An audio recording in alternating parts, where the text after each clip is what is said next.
ರಾಜ್ಯದಲ್ಲಿ ಬಿಜೆಪಿ ಮತ್ತು ಜೆಡಿಎಸ್ನ ಹೊಂದಾಣಿಕೆ ಅಥವಾ ಮೈತ್ರಿಯನ್ನ ಕಾಂಗ್ರೆಸ್ ಹೇಗೆ ನೋಡುತ್ತೆ? ಅವ್ರಿಗದು ಲಾಭನ ನಷ್ಟನ ನಿಮ್ಮ ದೃಷ್ಟಿಕೋನದಲ್ಲಿ ಹೇಗೆ ಸರ್? ನೋಡಿ, ನಮಗೆ ಅಪೋನೆಂಟ್ ಇಸ್ ಎ ಅಪೋನೆಂಟ್.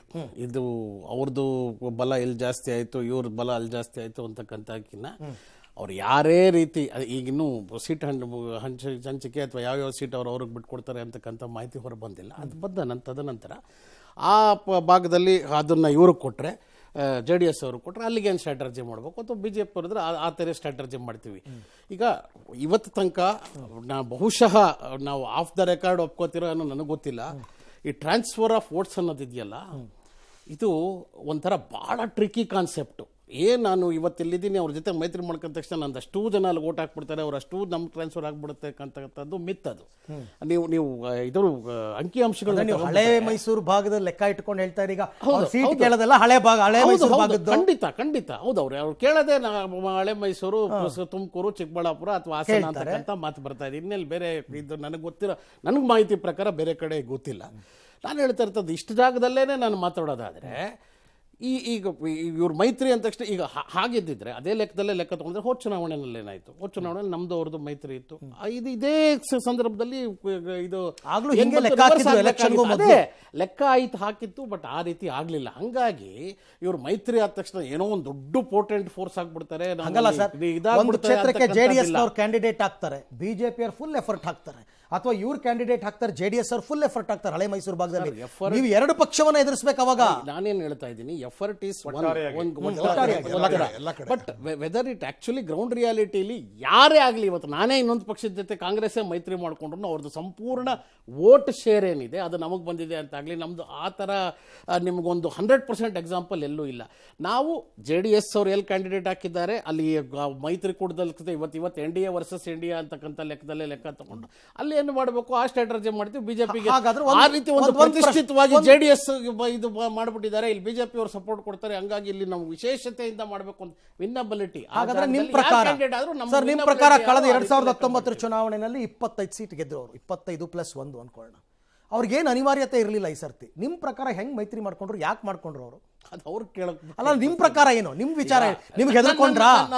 ನಾನು ತುಂಬಾ ಸ್ಪಷ್ಟವಾಗಿ ಹೇಳಬೇಕು ಅಂದ್ರೆ, ಬಿಜೆಪಿ ಅದು ಪಕ್ಷ ಇದಾಗ್ತದೆ, ಜೆ ಡಿ ಎಸ್ ಅವ್ರದ್ದು ಪಾತ್ರ ಬರುತ್ತೆ ಯಾಕೆ ಮೈತ್ರಿ ಮಾಡ್ಕೊಂಡ್ರು ಅಂತ. ಈಗ ಅವರು ಜೆ ಡಿ ಎಸ್ ಅವರು ಐಡಿಯಾಲಜಿಕಲಿ ಬಿ ಜೆ ಪಿ ಐಡಿಯಾಲಜಿಗೆ ಯಾವತ್ತೂ ಅವರು ಅದಕ್ಕೆ ಪೂರಕವಾಗಲಿ. ಈಗ ಮೈತ್ರಿ ಆದ್ಮೇಲೆ ಕುಮಾರಸ್ವಾಮಿ ಅವ್ರು ಮಾತಾಡ್ತಿರೋದನ್ನು ಬಿಟ್ಟರೆ ಅವ್ರು ಇಡೀ ರಾಜಕೀಯ ಜೀವನದಲ್ಲಿ ಒಂದೂ ಸಲ ಈ ರೀತಿ ಸ್ಟೇಟ್ಮೆಂಟ್ಗಳನ್ನ ಕೊಟ್ಟಿರಲಿಲ್ಲ. ಈಗ ಕೊಡ್ತಾ ಇರ್ತಕ್ಕಂಥದ್ದು ದೇವೇಗೌಡರು ಈ ರೀತಿ ಮಾಡಿರಲಿಲ್ಲ. ಹಿಂದೆ ಕುಮಾರಸ್ವಾಮಿ ಅವರು ಬಿಜೆಪಿ ಜೊತೆಗೆ ಹೋದಾಗ ದೇವೇಗೌಡರನ್ನ ಬಿಟ್ಟು ಅವ್ರನ್ನ ಒಂಥರ ಬಾಂಧವ್ಯ ಮುರಿದು ಹೋಗ್ತಾ ಇದ್ದೀವಿ ಅಂತಕ್ಕಂಥ ಬಿಂಬವನ್ನು ಕೊಟ್ಟಾಗಿತ್ತು. ಸೊ ಹಂಗಾಗಿ ಇಂಥ ಅನಿವಾರ್ಯತೆ ಅಥವಾ ಈ ರೀತಿ ಚೇಂಜ್ ಆಫ್ ಹಾರ್ಟ್ ಯಾಕೆ ಅನ್ನೋದನ್ನು ಜೆ ಡಿ ಎಸ್ ಅವರು ತರಿಸ್ಬೇಕು. ಯಾವ ರೀತಿ ಜನಕ್ಕೆ ಇದು ಮಾಡ್ತಾರೆ? ನಿಮಗೆ ನಾವು ಐಡಿಯಾಲಜಿಕಲಿ ಬಿ ಜೆ ಪಿ ಇದೆ, ಅಥವಾ ನೀವೇ ಹಿಂದೆ ಮಾಡಿರ್ತಕ್ಕಂಥ ಆರೋಪಗಳಿರ್ಬೋದು. ಒಂದು ಅಶ್ವಥ್ ನಾರಾಯಣ ಅವ್ರ ಮೇಲೆ ಒಂದು 10,000 ಕೋಟಿ ಆರೋಪ ಅಸೆಂಬ್ಲಿ ಫ್ಲೋರಲ್ಲಿ ಮಾಡಿದ್ದಾರೆ. ಇವತ್ತೆಲ್ಲ ಅದ್ರ ಬಗ್ಗೆ ನಿಮ್ಮ ನಿಲುವೇನು? ಯಾವುದೇ ಆಗಲಿ, ನಾನು ಒಂದೇನೋ ಮನ್ಸಿಗೆ ಬಂತು ಅದು ಹೇಳಿದೆ, ಆ ಥರ 10 ಇದೆ ಈ ಲಿಸ್ಟನ್ನ ತಗೊಂಡ್ರೆ ಅದ್ರ ಬಗ್ಗೆ ಎಲ್ಲ ಇವತ್ತು ನಿಮ್ಮ ನಿಲುವೇನು?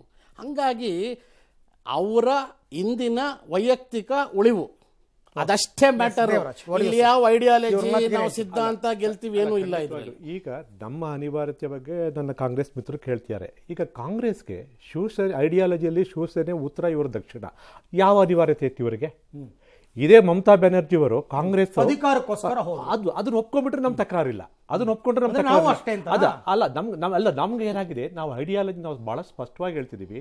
ನಮ್ಗಿರ್ತಕ್ಕಂಥದ್ದೇನೋ ರಾಜ್ಯದ ಅಭಿವೃದ್ಧಿ ದೃಷ್ಟಿಯಿಂದ ಈಗಾಗಲೇ ನಾವು ಕಾಂಗ್ರೆಸ್ ಜೊತೆಗೂ ಮಾಡಿದೀವಿ, ಬಿಜೆಪಿ ಜೊತೆಗೂ ಮಾಡಿದೀವಿ. ಆದ್ರೆ ಬೆನ್ನ ಹಿಂದೆಗಡೆ ಕೆಲಸ ಮಾಡ್ತಕ್ಕಂಥ ಕೆಲಸವನ್ನ ಬಿಜೆಪಿ ನಮ್ಮ ಮಾಡಲಿಲ್ಲ. ಸೊ ಅದು ನಮ್ಮ ಅನುಭವದಲ್ಲಿ ಕಾಂಗ್ರೆಸ್ನವರು ಹಾಕಿದ್ರು. ಈಗ ಮಂಡ್ಯದಲ್ಲಿ ಏನ್ ಮಾಡಿದ್ರು, ಚಲುವರಾಯ ಸ್ವಾಮಿ ಅವರು ಮತ್ತೆ ಇದೇ ರಾಜಣ್ಣ ಅವರು ಸಚಿವರು, ಇವರಿಬ್ರು ಸಚಿವರು ಬಹಿರಂಗವಾಗಿ ಮಾಡಿದ್ರು ಇವತ್ತಿನ ದಿವಸ. ಅವತ್ತು ಬಿಜೆಪಿಗೆ ಮಂಡ್ಯದಲ್ಲಿ ಮಾಡಿದ್ರು, ತುಮಕೂರಲ್ಲಿ ಮಾಡಿದ್ರು, ಮತ್ತೆ ಬೇರೆ ಕಡೆ ಮಾಡಿದ್ರು. ನಾವು ಅದನ್ನು ಅನುಭವಿಸಿದ್ವಿ, ಅದರಿಂದಾಗಿ ನಾವು ಸೋಲನ್ನು ಒಪ್ಪಿದ್ದು. ಆದರೆ ಈ ಸಲ ನಮ್ಗೆ ಆ ಪರಿಸ್ಥಿತಿ ಇಲ್ಲ. ನಮಗೇನಾಗಿದೆ, ಇವತ್ತು ನೀವು ಆಗಲೇ ಕೇಳಿದ್ರಿ, ಕಾಂಗ್ರೆಸ್ಗೆ ಇವತ್ತಿನ ದಿವಸ ಪರಿಸ್ಥಿತಿ ನಮಗೆ, ನಾವು 6 ಕಡೆ ಇವತ್ತಿನ ದಿವಸ ಗೆಲ್ಲುವಂಥ ಸಾಧ್ಯತೆ ನಮಗಿದೆ. 11 ಕಡೆ ನಾವು ಡಿಸಿಸಿವ್ ಆಗಿದ್ದೀವಿ. ಆ ಶಕ್ತಿ ಅವ್ರಿಗೆ ತುಂಬ್ತೀವಿ, ಅವ್ರ ಶಕ್ತಿ ನಮಗೆ ತುಂಬ್ತಾರೆ. ಇದರಲ್ಲಿ ನಮ್ಮಲ್ಲಿ ಯಾವುದೇ ಕಾರಣಕ್ಕೂ ಅಪನಂಬಿಕೆಗಳಿಲ್ಲ, ಅಪಸ್ವರಗಳಿಲ್ಲ. ಹಾಗಾಗಿ ಕಾಂಗ್ರೆಸ್ಗಿಂತ ನಾವು ಭಿನ್ನವಾಗಿ ಇವತ್ತಿನ ದಿವಸವಿ ಕಬ್ಬಿಣದ ನಮಗೆ ಚುನಾವಣೆ ಅಂದರೆ ನಾನು ಒಪ್ಕೊಂತೀನಿ, ಸಮ್ ಎಕ್ಸ್ಟೆಂಟ್ವರೆಗೂ ಅಷ್ಟು ಸರಳ ಅಲ್ಲ ಚುನಾವಣೆ ಅಂತಕ್ಕಂಥದ್ದು. ಅಲ್ವೇ ಅಲ್ಲ, ಅದು ಸರಳ ಅಲ್ಲ. ಐಡಿಯಾಲಜಿಕಲ್ ಪಾಯಿಂಟ್ ಅವ್ರು ರೈಸ್ ಮಾಡಿದ್ರಲ್ಲ, ನಿಮ್ಮ ಮತ್ತೆ ಅವರ ಐಡಿಯಾಲಜಿನೇ ಹೊಂದಲ್ಲ, ಅದು ಅವ್ರ ಆರೋಪ. ಅಲ್ಲ ಈಗ ಒಂದು ವಿಷಯ ಸರ್, ಈಗ ಕಾಂಗ್ರೆಸ್ ಹೇಳ್ತಾರಲ್ಲ, ಇವತ್ತು ಕಾಂಗ್ರೆಸ್ ಅಧಿಕಾರಕ್ಕೆ ಬಂದ ಮೇಲೆ ಎಷ್ಟು ಕೋಮಿನ ವಿಷಯಗಳಲ್ಲಿ ಇವತ್ತು ದಿವಸ ಚರ್ಚೆ ಆಗ್ತಾ ಇದೆ, ಗಲಾಟೆಗಳಾಗ್ತಾ ಇದೆ. ನಾವು ಬಿಜೆಪಿ ರಾಜ್ಯದಲ್ಲಿ ಅಧಿಕಾರ ಮಾಡಿದಾಗ ಒಂದೇ ಒಂದು ಇನ್ಸಿಡೆಂಟ್ ತೋರಿಸಿ ನೋಡೋಣ. ಒಂದು ಇನ್ಸಿಡೆಂಟ್ ಕೊಡಿ ನನಗೆ ಸಾಕು, ನಾನು ಇವತ್ತಿನ ದಿವಸ ಒಪ್ಕೊಂತಿದ್ದಾನ. ನಮ್ಮ ಆಳ್ವಿಕೆಯಲ್ಲಿ ಬಿಜೆಪಿ ಮತ್ತು ಕಾಂಗ್ರೆಸ್ ಆಳ್ವಿಕೆಯಲ್ಲಿ ಯಾವುದೇ ಜಿಲ್ಲೆಯಲ್ಲಿ ಯಾವುದೇ ಸ್ಥಳದಲ್ಲಿ ಕರ್ನಾಟಕ ರಾಜ್ಯದಲ್ಲಿ ಸರ್ವ ಜನಾಂಗದ ಶಾಂತಿಯ ತೋಟವಾಗಿ ರಾಜ್ಯಾಡಳಿತವನ್ನು ಕೊಟ್ವಿ. ಯಾರೋ ಜೆಡಿಎಸ್ ಅವರು ಅಧಿಕಾರದಲ್ಲಿ ಇದ್ದಾಗಲಾ ಅಥವಾ ಬಿಜೆಪಿ ಜೆಡಿಎಸ್ ಅಧಿಕಾರದಲ್ಲಿ ಇದ್ದಾಗ 2020 ಹೌದು 2020ನಲ್ಲಿ ಒಂದು ಉದಾಹರಣೆ ತೋರಿಸಿ. ಪ್ರಶ್ನೆ ಮಾಡಿದ್ದೀವಿ.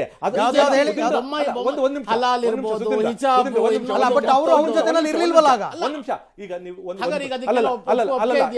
ಒಂದು ನಿಮಿಷ, ಈಗ ನೀವೇನಂತ ಹೇಳಿದ್ರಿ, ಹಲಾಲು ಹಿಜಾಬ್ ಬಂದಾಗ ನೀವು ಸಾಫ್ಟ್ ಹಿಂದುತ್ವ ಮಾಡಿದ್ವಿ, ನಾವು ನೇರವಾಗಿ ಅದನ್ನು ಅಪೋಸ್ ಮಾಡಿದ್ವಿ. 2 ಕೋಟಿ ಉದ್ಯೋಗದ ಬಗ್ಗೆ ನೀವು ಅವಾಗಲೇ ಪ್ರಸ್ತಾಪ ಮಾಡಿದ್ವಿ, ನಾವು ಸೇರಿ ಅವ್ರನ್ನ ಟೀಕೆ ಮಾಡಿದ್ವಿ. ಅಂದ್ರೆ ಅವ್ರು ತಪ್ಪು ಮಾಡಿದಕ್ಕೆ ಮನೆ ಕಳಿಸವ್ರೆ, ನೀವ್ಯಾಕೆ ಅದೇ ತಪ್ಪು ಮಾಡ್ತೀರಾ? ನಿಮ್ಮನ್ನ ತಪ್ಪು ಮಾಡಿ ಇವಾಗ 2.25 ಲಕ್ಷ ಹುದ್ದೆಗಳು ತುಂಬಿದೀವ.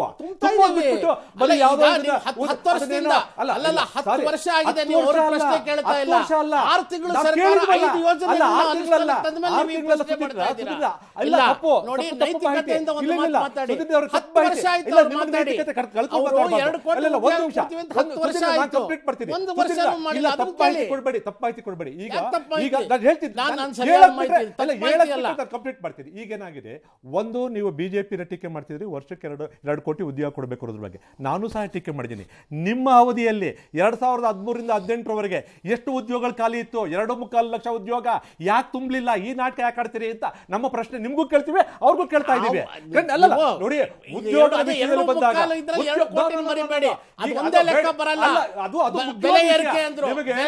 ಉದ್ಯೋಗ ಕೊಡಬೇಕು ಅನ್ನೋದಿದ್ರೆ ಈಗ ಉದ್ಯೋಗ ಕೊಡಬೇಕು ಅಲ್ಲ.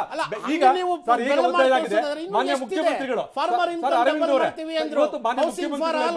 ಶಿವಮೊಗ್ಗದಲ್ಲಿ ಒಂದು ಮಾತನ್ನು ಹೇಳ್ತಾರೆ, ಇವತ್ತು ನಿರುದ್ಯೋಗ ತಾಂಡವಾಡ್ತಿದೆ, ಬೆಲೆ ಏರಿಕೆ ಆಗಿದೆ ಅಂತ ಮಾನ್ಯ ಮುಖ್ಯಮಂತ್ರಿಗಳು ಮಾತಾಡ್ತಾರೆ. ಇದಕ್ಕೆ ಯಾರು ಹೊಣೆ?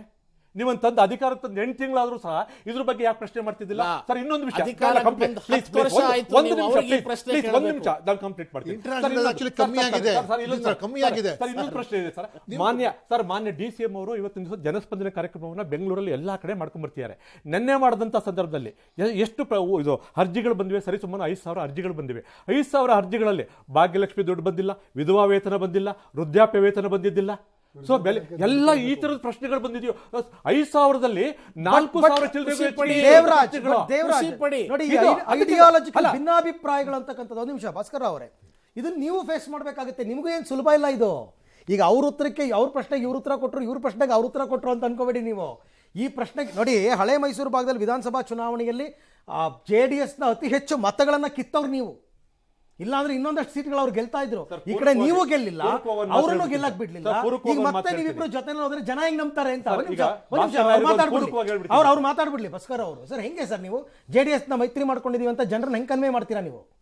JDS BJP ಮೈತ್ರಿಯಿಂದ ಒಂದು ಸ್ಟೇಬಲ್ ಸ್ಟ್ರಾಂಗ್ ಗೌರ್ಮೆಂಟ್ ಆಗುತ್ತೆ. ಸುಮ್ಮನೆ ಒಂದು ವೀಕ್ ಗೌರ್ಮೆಂಟ್ಗೆ ಕೊಟ್ಟು ವಿನಾಕಾರಣ ವೋಟ್ ಡಿವೈಡ್ ಆಗೋಕ್ಕಿಂತ it is more for stability. ಅಲ್ಲ, ಯಾವ ಗೌರ್ಮೆಂಟ್? ನೀವು ಸ್ಟೇಟ್ ಗೌರ್ಮೆಂಟ್ ಬರುತ್ತೆ ಅಂತ ಸ್ಟೇಟ್ ಸೆಂಟ್ರಲ್ಗೆ ಸೆಂಟ್ರಲ್ ತಾನೇ ನಾವು ಮಾಡ್ತಾ ಇರೋದು. ಸೆಂಟ್ರಲ್ ತಾನೆ ವೋಟ್ ಡಿವೈಡ್ ಆಗಿ ಅವ್ರಿಗೆ ವೋಟ್ ಕೊಟ್ಟು ಯಾಕೆ ವೇಸ್ಟ್ ಮಾಡಬೇಕು ಅಂತ. ಸ್ಟೇಬಲ್ ಗೌರ್ಮೆಂಟ್ ಬೇಕು ಅಂತ. Why waste that vote? ಅಂದ್ರೆ ಜನರ ಮನಸ್ಥಿತಿ ಹಾಗಿರುತ್ತೆ. ನಾವು ಕೂಡ ನೋಡಿ ಸರ್, ಜನ ಬ್ಯಾಲೆಟ್ ಬಾಕ್ಸ್ ಹತ್ರ ಹೋಗುವಾಗ ಆಟ ಆಡಕ್ ಹೋಗಲ್ಲ, ಬಹಳ ದೊಡ್ಡ ತೀರ್ಮಾನ ತಗೊಳಕ್ ಹೋಗ್ತಾರೆ. ಆ ಸಮಯದಲ್ಲಿ if good powerful forces are together, they will go for that, not to waste. Guarantee ಕೊಟ್ಟಿದೀವಿ ನಾವು ಅಂತ ಜೋಶಲ್ಲಿ ಎಲೆಕ್ಷನ್ ಹೋಗ್ತಾ ಇದ್ದಾರೆ. ಹೆಂಗ್ ಸರ್ ಅವ್ರು ಹೇಳಿದ್ದು? ಅವ್ರು ಎಲ್ಲ ಕುಂದು ಕೊರತೆ ಬರೀದು ಗ್ಯಾರಂಟಿ ಬಗ್ಗೆ. Guarantee is not very temporary ಕೊಡ್ತಾ ಇದ್ದಾರೆ. ಗ್ಯಾರಂಟಿ ಹೆಂಗಂದ್ರೆ ಒಂಥರ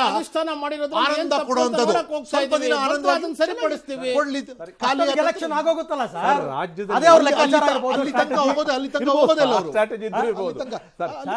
ಎಲೆಕ್ಷನ್ ಬಂದ್ಬಿಡುತ್ತೆ.